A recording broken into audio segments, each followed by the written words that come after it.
मंत्री जी के विकसित भारत की संकल्प यात्रा में मैन्युफैक्चरिंग यूनिट सबसे महत्वपूर्ण है। भारत का विनिर्माण क्षेत्र देश के आर्थिक विकास में विशेष योगदान प्रदान करता है और राज्य स्तर पर विनिर्माण क्षेत्र में तेजी लाने का उद्देश्य प्रदेश की आर्थिक विकास और सकल घरेलू उत्पाद को बढ़ावा देना, साथ ही उत्पादों के निर्यात का विकास करना और औद्योगिक क्षेत्रों में विविधता लाना है। और इसी उद्देश्य के साथ आज के इस वर्कशॉप का भी आयोजन किया गया है। और जैसा कि हमारे भारत की एक अनूठी परंपरा है, वैदिक परंपरा है, अतिथि देवो भव। कार्यक्रम में सबसे प्रथम मैं आग्रह करना चाहूंगी श्री मुकेश चंद्र गुप्ता जी, प्रमुख सचिव योजना एवं सांख्यिकी विभाग से, कि वे हमारे कार्यक्रम के मुख्य अतिथि माननीय मुख्यमंत्री जी डॉक्टर मोहन यादव जी को पुष्प गुच्छ भेंट कर, साथ ही मोमेंटो भेंट कर उनका स्वागत करें, अभिनंदन करें। स्वागत के क्रम में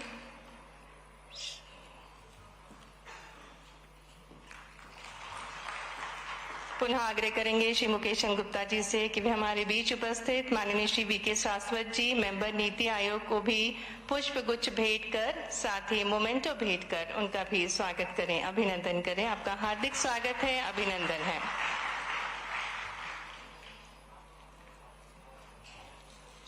साथ ही आग्रह करना चाहेंगे श्री मुकेश चंद्र गुप्ता जी से कि हमारे बीच उपस्थित माननीय श्री अरविंद बिरबानी जी, मेंबर नीति आयोग को भी पुष्प गुच्छ भेंट कर उनका स्वागत करें, अभिनंदन करें, साथ ही उनको मोमेंटो भी भेंट करें।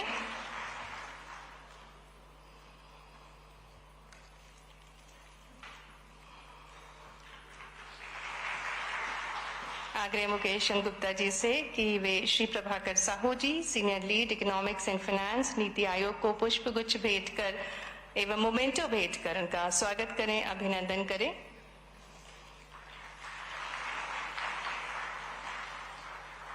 और स्वागत के क्रम में हम आग्रह करना चाहेंगे सुश्री प्रीति उपाध्याय, सीनियर एडवाइजर AIGGPA से, कि वे हमारे साथ मंच पर उपस्थित श्री मुकेश चंद्र गुप्ता जी, प्रमुख सचिव योजना एवं सांख्यिकी विभाग, मध्य प्रदेश शासन को पुष्प गुच्छ भेंट कर उनका स्वागत करें, अभिनंदन करें।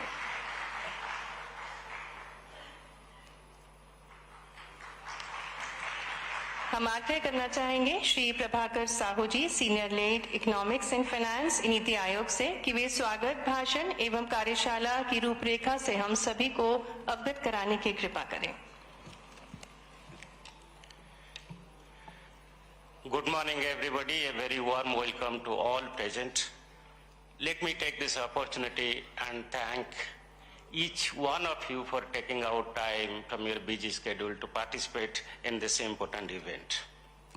On the behalf of Niti Aayog and Atal Bihari Vajpayee Institute of Good Governance and Policy Analysis, I would place on record our sincere thanks and gratitude to Honorable Chief Minister of Madhya Pradesh, Sri Manoj Yadav ji. Thank you so much for agreeing to be the chief guest for this important function. The objective of this workshop, Accelerating Manufacturing Growth in India, is being organized in collaboration with Government of Madhya Pradesh and AIGGPA. There are basically two objectives we are trying to fulfill. One is to share the best practices in manufacturing across states. And the second session, we are going to discuss about the industry needs.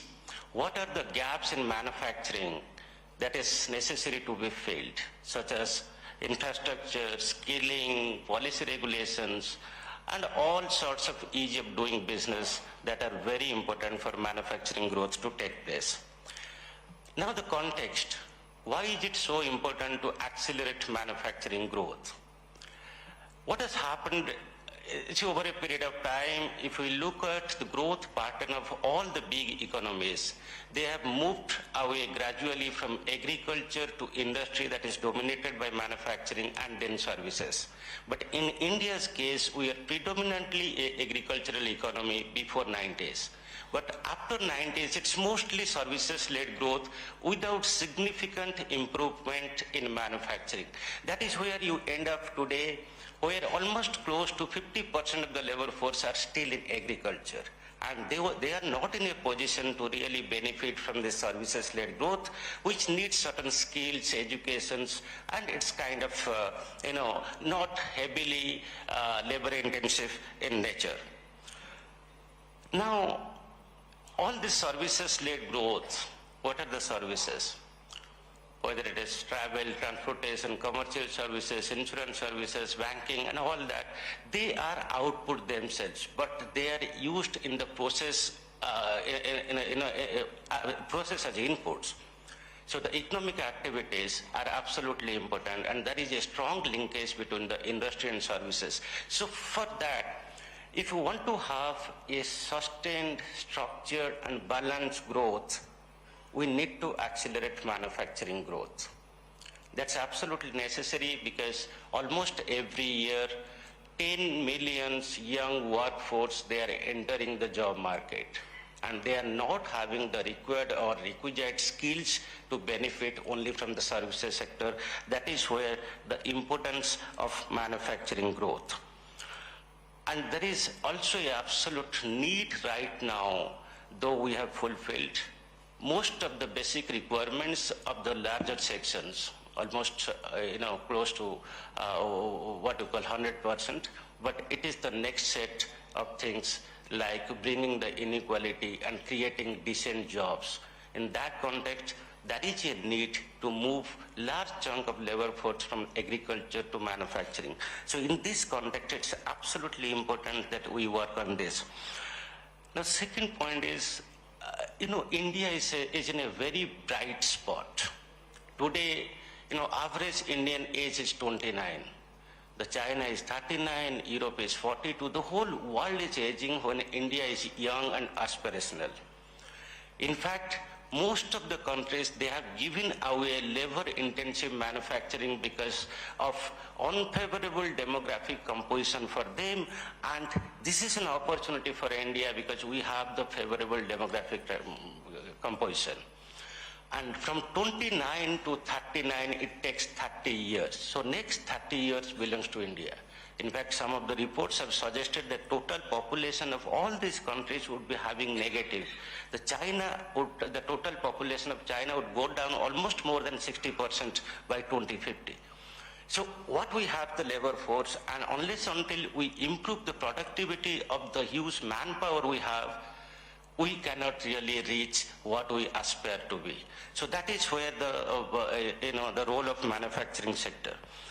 The second point, why, it is also the suitable time or to capitalize this opportunity. We have been going through geopolitical issues. Lot of multinationals, lot of countries are worried about stable supply chain. And there the concept comes as China plus one. And India is very well placed. All these labor-intensive sectors in manufacturing vacated by China or others manufacturing giants are going to smaller places like Vietnam, Bangladesh, Mexico. They don't have the market to offer. They don't have the endowments like India has. So that is where it is an opportunity to capitalize. And also if you look at the growing economy, our domestic demand, you see, I'm sure you go through this information that, okay, the trade deficit with China is increasing, with other countries increasing in manufacturing. What are we importing from China? Capital goods, intermediate goods. It's 88% of the total imports. So there is huge demand right there in Indian economy. Even we don't have to depend on others. So that is where I think we need to focus on manufacturing. We have been trying to accelerate manufacturing. There are so many policy initiatives, whether it is Make in India, Gati Shakti, Digital India, performance-linked incentives.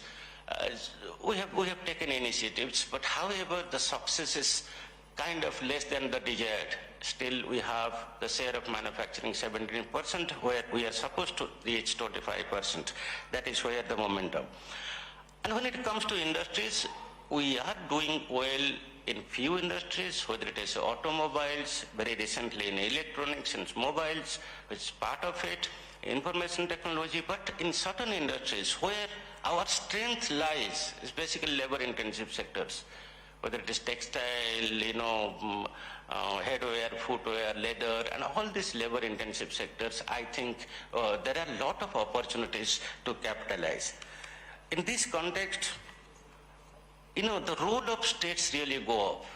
It is geographically, and when it comes to the project implementation, it is always the states where actual implementation takes place. The purpose of this workshop is to take the best practices and also analyze the gaps that are coming on the way of manufacturing, and the whole purpose is to send out a message to states what they need to do.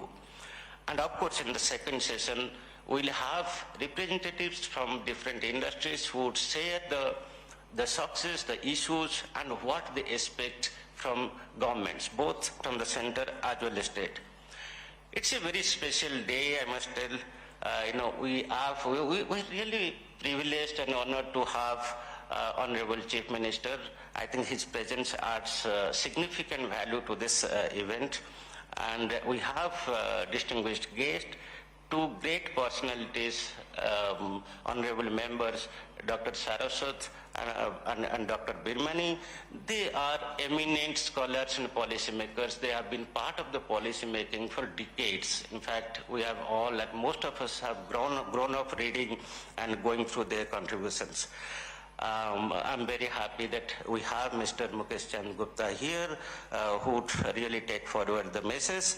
And of course, today the welcome address was supposed to be given by the CEO of NITI, Mr. B.V.R. Subramaniam. We missed him, but he's the person who suggested that let's do it in Bhopal. I think it's time for Madhya Pradesh to take up in manufacturing. So it is his initiative, and we are sorry that we missed him. And finally, I really thank all esteemed or distinguished members and participants coming from faraway places. Thank you so much. I hope we'll have a very productive and rich discussions in the coming two sessions. Thank you so much. बहुत बहुत धन्यवाद श्री प्रभाकर साहू जी कार्यक्रम के परिचय के लिए। और अब हम आग्रह करना चाहेंगे हमारे कार्यक्रम के मुख्य अतिथि माननीय मुख्यमंत्री जी से कि वे हम सभी को संबोधित करें। और आपने प्रदेश के विकास के लिए सुशासन के अर्थ को चरितार्थ किया है और निरंतर आपके मार्गदर्शन में मध्य प्रदेश विकास की नई ऊंचाइयां छू रहा है। तालियों के साथ हम आमंत्रित करें माननीय मुख्यमंत्री जी को संबोधन के लिए।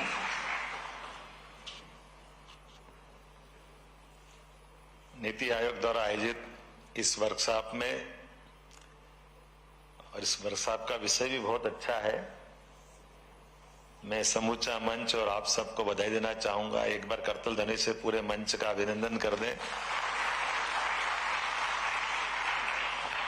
भारत के विनिर्माण में, खास करके विकास में प्रदेश की भूमिका, सहभागिता, ये सब्जेक्ट ही अपने आप में बहुत अच्छा है। और मैं एक तरह से आपके माध्यम से इस आयोग के बनने के कारण से यशस्वी प्रधानमंत्री को बधाई देना चाहूंगा, माननीय नरेंद्र मोदी जी को, जिन्होंने सुशासन को लेकर के ये कितनी सुंदर दृष्टि रखी। अभिनंदन करें माननीय मोदी जी का, हम सब मिलकर के, जिनने शासन के सूत्र हाथ में लेने के बाद कितने प्रकार से अलग अलग सेक्टर में काम किया है। और अब जिस प्रकार से हम देख भी रहे, कभी कभी अपन कल्पना करें 2014 के पहले के दौर की बात करें, किसी दल विशेष की बात न करते हुए, यद्यपि पहले पंचवर्षीय योजना चला करती थी, उस पंचवर्षीय योजनाओं के आधार पर हम अपने अपने क्या क्या कैसे कैसे टारगेट लेते थे, लेकिन उसके कई बार हम ही मजाक बनाते थे, मखौल उड़ाते थे कि ये क्या है, कैसा होगा, कितना होगा। और अपने लिए तो हम अपने पता नहीं वो उस गुलामी के काल से कितने साल तक बाहर नहीं आ पाए। भारत में तो संभव ही नहीं है, ये तो हो ही नहीं सकता है, ये टारगेट रखने के लिए रखते हैं, इसका क्या लेना देना है। ये ज्ञान विज्ञान की बात मत करो, सरकार ऐसे नहीं चलती है। सरकार चलाने के लिए सरकार के अलग तरीके होते हैं। और एक दो धारा अपने आप पूरे देश में दिखती थी, और उसके माध्यम से कई बार हमारा यहाँ का जो टैलेंट है वो स्वाभाविक रूप से यहाँ अपने घुटन महसूस करता था। और ऐसा लगता था कि यहाँ का ब्रेन सारा दुनिया हमारे ब्रेन से आनंद ले रही और हमारे यहाँ सारा जो है पता नहीं अंदर में अच्छा होते बावजूद भी सब खराब है, ऐसी भावना जो बनी थी। या इनको कोई संभालने वाला ही नहीं, कोई बताने वाला नहीं, कोई रोकने वाला नहीं, कोई टोकने वाला नहीं, कोई सुधारने वाला नहीं। तो सरकार के लेवल पे तो एक बड़ा अच्छा एक पुराना चुटकुला भी चलता था। एक जगह ब्रेन का ऑपरेशन हो रहा था, मंत्री जी अपने सिर का ऑपरेशन कराने में लेटे हुए थे टेबल पे ऑपरेशन करने के बाद उनको बेड तक पहुंचाया, उनका होश आया और होश आने के बाद में मंत्री जी के पास डॉक्टर दौड़े दौड़े आए कि साहब आपको वापस ले जाना है। बोले क्यों? बोले आपका वो जो ब्रेन निकाला था वो तो बाहर ही रह गया और खोपड़ी वैसे ही लगा दी आपकी। तो मंत्री ने कहा आप जरूरत नहीं है। बोले क्यों? बोले मुझे वित्त मंत्री बना दिया है, वहां खोपड़ा नहीं लगाना। तो ये हमारे यहाँ इस प्रकार से जो मजाक बनते थे, चुटकुले चलते कि किसी को मंत्री बना दो, मुख्यमंत्री बना दो और की पोस्ट पर बिठाओ तो बिल्कुल दिमाग नहीं चलाना, जो चल रहा हो उसको चलाना और चलाने वाले अलग और उनको दिखाना कुछ और। ये जो मजाक बनते थे, इन सब का जवाब मैं केवल एक उदाहरण आपको देना चाहूं और एक तो क्या ऐसे कुछ उदाहरण और भी जाएंगे। एक दुविधा बताऊं आपको इसके पहले की। आप अंदाज लगा लो कि हमारे यहाँ इसी देश के अंदर, मैं नाम भी ले सकता हूं क्योंकि फाइनेंस की बात चल रही, नीति की बात चल रही, व्यवस्थाओं की बात चल रही, सुव्यवस्थाओं की बात चल रही और ये बात भी सही है कि 91 की सरकार में यशस्वी अभी जिनको भारत रत्न मिला है, नरसिम्हा राव जी, बहुत बड़ा योगदान उनका रहा। और उस समय के एक तरह से इन व्यवस्थाओं के लिए मनमोहन सिंह जी की उस समय गवर्नर करके बाद में वित्त मंत्री करके आए, उनने काफी बदलाव भी लाए। लेकिन मनमोहन सिंह जी कहां चूक कर गया मालूम नहीं पड़ा। आप अंदाज लगा लो, एक चाय वाले ने कह दिया कि बिना पैसे का भी खाता खुलता है, कितनी बड़ी बात है। खाता खोलने में कोई पैसे की जरूरत लगती क्या? अब ये एक छोटा सा कदम लेकिन कितना बड़ा काम कर देता है कि अगर हम जो बेनिफिशरीज है जिनको डायरेक्ट बेनिफिट को देना है, ये बीच के सारे हमारे व्यवधान खत्म कर देना। अन्यथा राजीव गांधी जी को याद करो, उन्होंने कहा था कि 1 रुपया भेजता 15 पैसा पहुंचता है। तो ये जो बीच में डाका डल जाता था, इन व्यवस्थाओं को सुधारने के लिए ये जो अंदर का अंतर्मन था, आप कभी याद करो, मैं मोदी जी की तारीफ करता हूं, कई बार मेरे को लगता है ज्यादा हो जाएगी लेकिन मैं छोड़ू कैसे। नोटबंदी करना, नोटबंदी करना ये कितने कलेजे की काम। नोटबंदी वो भी ऐसे देश में जब द्विदलीय व्यवस्था और बहुदलीय व्यवस्था एक साथ इकट्ठा होकर विपक्ष भी मारता है, कितनी प्रकार के खतरे थे, पूरी सरकार एक तरह से दांव पे लगा थी। लेकिन उन्होंने कहा नहीं, ये जरूरत है, हमारे यहाँ हम कर सकते, करके दिखा सकते। ये उसी प्रकार से कोविड के समय उन्होंने तालाबंदी की घोषणा कर दी, लॉकडाउन की घोषणा कर दी। अब कोई प्रधानमंत्री का काम है क्या है? लेकिन शासन की व्यवस्थाओं को चलाने के सूत्र जिनके हाथ में, जिनकी स्पष्ट दृष्टि, पारदर्शिता, जवाबदेही, जनता का विश्वास और इन व्यवस्थाओं के आधार पर कितने प्रकार से काम कर दी। अभी थोड़े दिन पहले हमारे अपने माइनिंग सेक्टर में मध्य प्रदेश को पहला नंबर मिला। क्यों? क्योंकि हमने निलाम किए अपने खदानों के भूखंड इतनी पारदर्शिता से कि ये सुशासन पहले क्यों नहीं आ सकता था। ये नीतियां आपके नीति आयोग के माध्यम से हमने बनाई। मुझे धन्यवाद देना पड़ेगा कि आपने जो बताया हम लगातार करते जा रहे हैं, जो कर सकते हैं उसी प्रकार से करें। इन नीतियों का क्रियान्वयन ठीक से करना, सरकार के बीच में बार बार ये संवाद चलाना, लगातार इसमें इन्वॉल्व रहना, हमारे माध्यम से, आपके माध्यम से जो हमने ऐसे ऐसे सेक्टर किस किस सेक्टर में बढ़ सकते हैं उसकी बात करना। अन्यथा सरकार को कहां फुर्सत है इन सारी बातों को करने की। सरकार को सरकार चलाने के लिए वोट लाना, वोट लाके चुनाव जीतना, चुनाव जीत के फिर अगली सरकार में लग जाना, ये दो ही तो रास्ते हैं। एक सरकार बनी, अगली सरकार की बात करो। लेकिन बनी हुई सरकार को, शासन को सुशासन में बदलना, जवाबदेही के साथ करना, और ये हमारे आपके नहीं, हमारे यहाँ अतीत से परंपरा थी। सम्राट विक्रमादित्य और 32 पुतली वाला सिंहासन, विक्रमादित्य का सुशासन राम राज्य की याद दिलाता था, राजा भोज का सुशासन सबको याद है। और ये नहीं, ऐसे कई नाम है, सम्राट अशोक से लेकर कई नाम है जो शासन के सारे सूत्र, अरे लोग हमसे सीखने आते थे। दुनिया में कहां कोई ऐसा सिखाने वाला था। अर्थशास्त्र के मामले में चाणक्य के बारे में क्या कहा जाता सबको मालूम।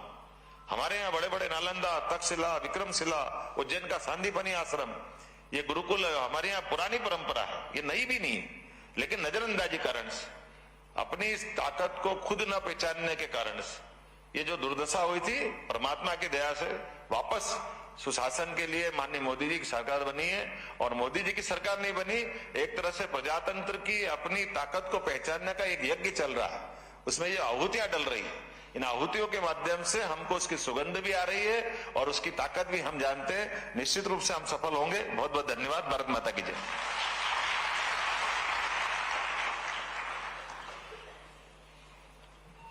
बहुत बहुत धन्यवाद माननीय मुख्यमंत्री जी, आपकी ओजस्वी वचनों के लिए, विचारों के लिए।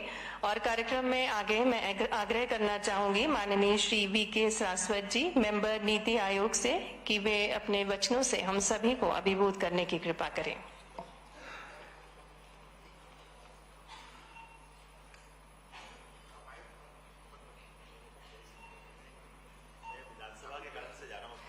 हम आभार देना सभी को अभिभूत किया, इसके लिए हृदय से धन्यवाद। और